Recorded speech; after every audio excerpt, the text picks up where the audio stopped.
అధ్యక్ష ఒకటి మాత్రం స్కూల్ స్ట్రెంత్ తగ్గుతున్నప్పుడు గతంలో ప్రభుత్వము అధికారంలోకి రాకముందు బీఆర్ఎస్ పార్టీ అధికారంలో ఉన్నప్పుడు ఏం చెప్పారంటే అధ్యక్ష అసలు గవర్నమెంట్ స్కూల్స్ అన్ని క్లోజ్ అయిపోతూ ఉన్నాయి, దాదాపుగా 600 స్కూల్స్ క్లోజ్ అయినాయి అని ఒక నెపం నెట్టేశారు అధ్యక్ష. కానీ ఈరోజు అధ్యక్ష ఈ ప్రభుత్వం హయాంలో నేను చెప్తున్నాను అధ్యక్ష, దాదాపుగా 1913 స్కూల్స్ జీరో ఎన్రోల్మెంట్ అని క్లోజ్ చేశారు అధ్యక్ష. 400 స్కూల్స్ రేషనలైజేషన్ అని టీచర్స్ అందరినీ వేరే దగ్గర షిఫ్ట్ చేశారు అధ్యక్ష. దయచేసి ఒకసారి రివ్యూ చేసుకోండి, వాస్తవం ఎంతవరకు ఉంది, ఏం జరుగుతుంది అనేది ఒకసారి రివ్యూ చేసుకోవాలి అధ్యక్ష.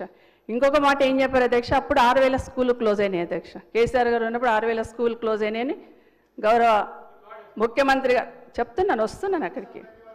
ముఖ్యమంత్రి గారు పిసిసి ప్రెసిడెంట్గా ఉన్నప్పుడు ఒక విమర్శ చేశారు అధ్యక్ష.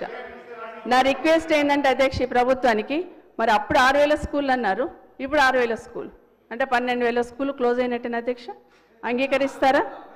అంగీకరిస్తారా మీరు? నేనేమంటున్నంటే ఈ స్కూల్స్ ఏవైతే ఉన్నాయో మీరు మాట్లాడినప్పుడు ఒక్క మాట మాట్లాడలేదండి. మేము తప్పు మాట్లాడితే మీరు సెట్ చేయండి. ఒకవేళ నిజంగానే మనమందరం కూడా సర్దుకోవాలి కదా, నిజంగానే క్లోజ్ అయి ఉంటే ఎక్కడ క్లోజ్ అయినా వెరిఫై చేసుకోవాలి కదా మనము. గతంలో క్లోజ్ అయిన 6000 స్కూళ్ళు ప్రభుత్వంలోకి రాగానే మేము స్టార్ట్ చేస్తామన్నారు.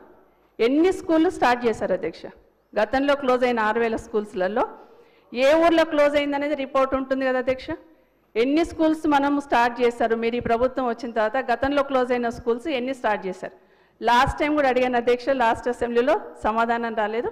కనీసం ఇప్పుడైనా సమాధానం ఇవ్వండి, ఎన్ని స్కూల్ స్టార్ట్ చేశారు?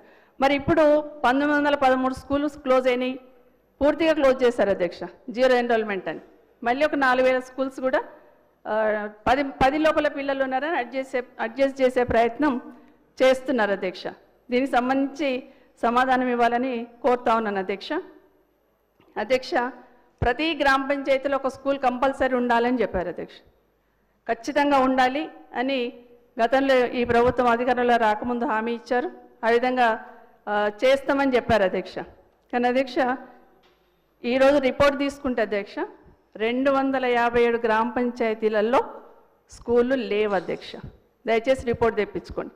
257 గ్రామ పంచాయతీలలో ఎందుకు లేవనేది దయచేసి రిపోర్ట్ తెప్పించుకొని చర్యలు తీసుకోవాలని ఈ ప్రభుత్వాన్ని కోరుతా ఉన్నాను అధ్యక్ష.